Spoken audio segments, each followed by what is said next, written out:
Hi Apple lovers, and welcome to another episode of the Tech Hub, and in this video I'll give you my thoughts on Apple's new iPads and Macs and a buying guide. Are they all worth the upgrade? Let's find out. Let's start the episode.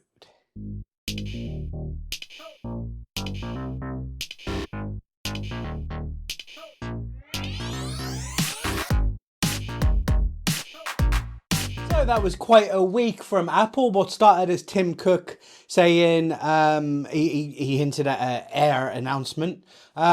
We got 4 brand new products. So the iPad 11th gen, which was expected, a updated iPad Air, which was semi-expected, but the M2 version was released less than a year ago. So we saw that. The MacBook Air, which was expected with the M4, probably my favorite release of the week. And of course, semi-expected, the Mac Studio, but what wasn't expected was this M3 Ultra chip. So yeah, very exciting week. I don't usually do a reaction videos based on what was just announced, but it was such a busy week, and I kind of covered it in my weekly show, weekly yesterday, but I wanted to delve more into it, where I say who I think these upgrades are for, and actually how it's going to affect the second-hand market. So yes, my guide might not be buying this particular one, but you'll find out my recommendations in the second-hand market for each of those categories. So let's delve into it. Okay, so let's start off with the iPad 11th gen. The update is the A16 chip, which is now 5-core CPU and 4-core GPU with a 16-core neural engine. The storage is 128 gigabytes in the base model, 256 gigabytes and 512. It has no Apple Intelligence. So this was really a gripe of people. However, I was not surprised at all. Traditionally, this iPad has always been 1 or 2 generations previous the chip of the phone. So the fact that it didn't come, I'm not surprised. I think the new version of this, the 12th generation in a couple of years, will have an A18, at least an A17. So then Apple Intelligence was come. But this is good. I mean, the Apple Intelligence stuff, you can now see value in it. So it's with the higher tier iPads. So it's not something for everyone you have to pay a bit extra for. Let's just hope they make it worthwhile. So they finally upped the base storage. So it used to be 64 gigabytes. This comes in at a minimum of 128 gigabytes. So well done, Apple. And you can get it in 256 and 512, like I said. Same colors though. You're seeing blue, pink, yellow, and silver. Oddly, I like the yellow in this one, but I'd like to see a green color in this variant.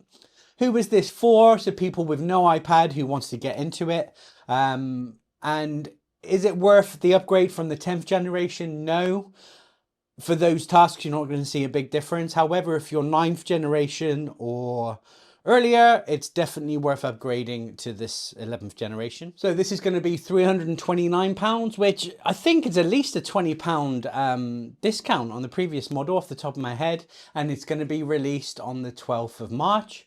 But you can pre-order now. As for the second-hand market, before I could sell a 10th generation for about 280, depending on the condition. But this will drive the price down now to about £250 to 260. So for a 10th generation, second-hand, which is probably still going to be pretty good condition, I would say you've got a steal at £250. So save your money, buy a 10th gen on the second-hand market.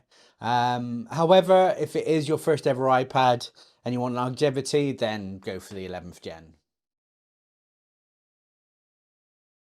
Okay, so next up is the iPad Air M3. It has the new M3 chip with 8-core CPU with 4 performance cores and 4 efficiency cores, 9-core GPU, hard-rated ray tracing, and a 16-core neural engine. So this is 8 gigs of RAM. Storage options are 128 gigabytes, 256 gigabytes, and 512, and there's a terabyte as well. Again, the same colors, space gray, blue, purple, and starlight.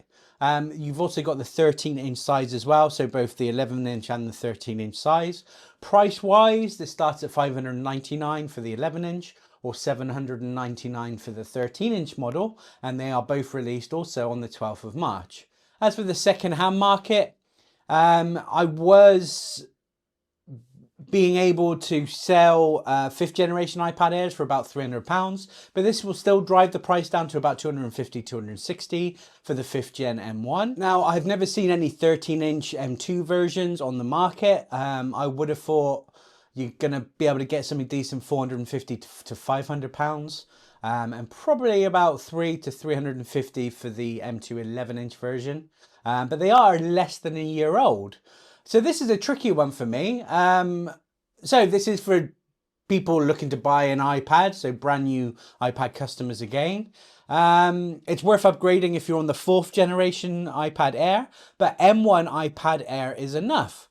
For the tasks that you do, even if you are doing photography stuff and Final Cut Pro, there's not really anything that strenuous apart from that the M1 can't handle. So this is a really hard one for me to recommend at that starting price for the latest generation.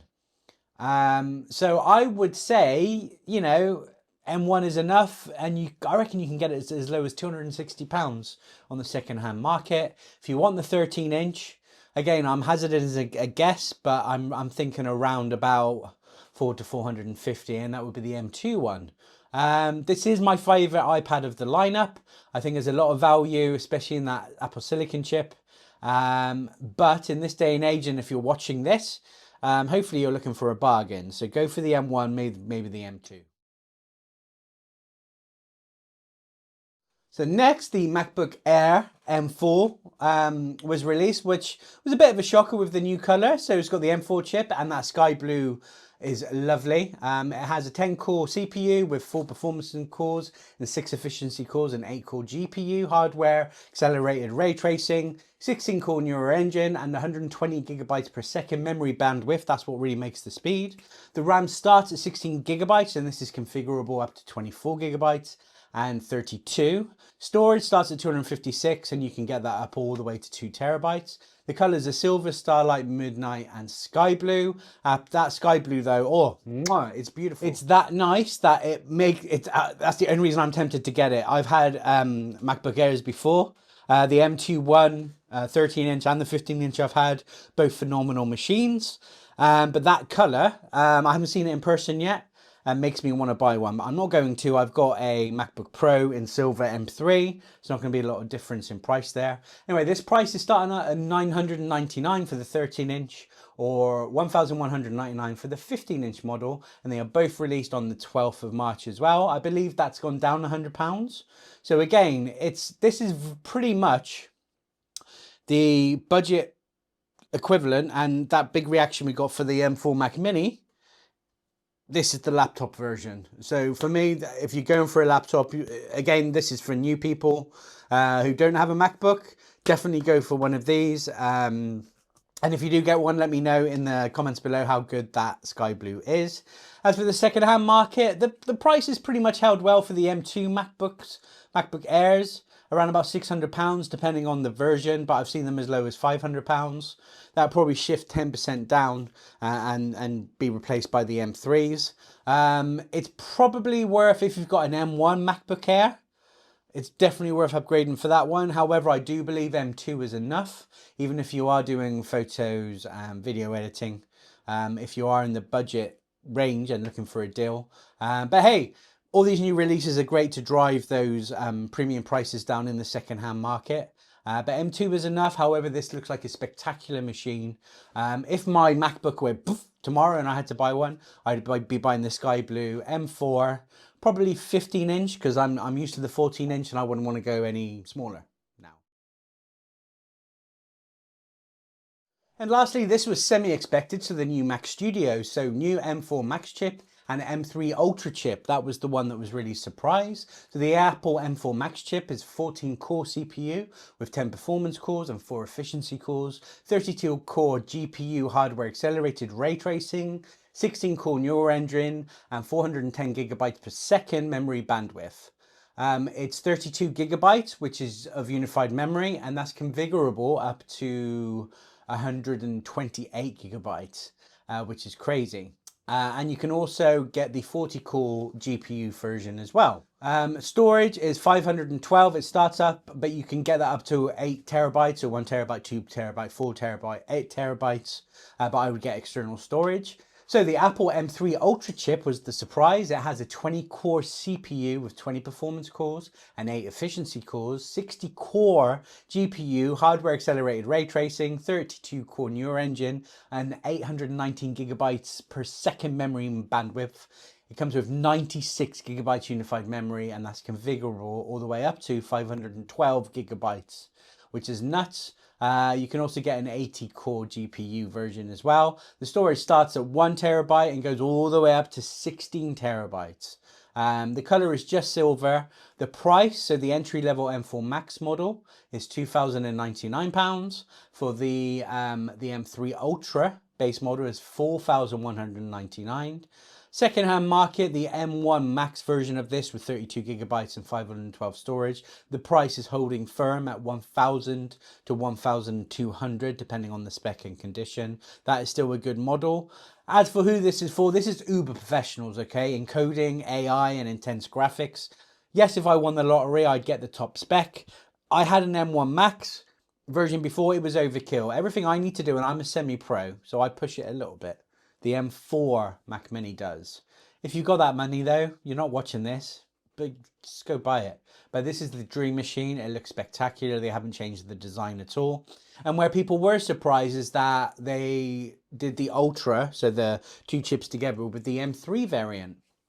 This doesn't necessarily mean we're going to get the M4 variant. However, there is speculation that if they do another Macintosh Pro tower, that will get the M4 Ultra. We'll have to see. It is what it is. Like I said, it's overkill. So lots of new products, and really the benefit of this episode, I hope, is showing you that the second-hand market is being pushed down about 10%. Keep your eye on my eBay store for that effect, and I can buy stuff cheaper and sell it along a lot cheaper as well. Fingers crossed. I hope you've enjoyed this episode. Let me know if you're planning to buy any of these products, and if so, which ones. I personally... No, the only one that really interests me is the MacBook Air M4, but I'm happy with my M3 MacBook Pro. I don't have a 13-inch iPad at the moment. I kind of want one, but I'm happy with the 11-inch M4 that I've got for now. So I personally am not planning to buy any of it. Have you pre-ordered? Are you going to get it on release day? Let me know. If you'd like this video, please click that like button. Please subscribe to me and hit that notification bell to stay up to date with my videos. You can follow me at Instagram and Threads at TechHubWorldsUK, and please check out my website www.techhubworldsuk.co.uk, and I'll see you on the next episode.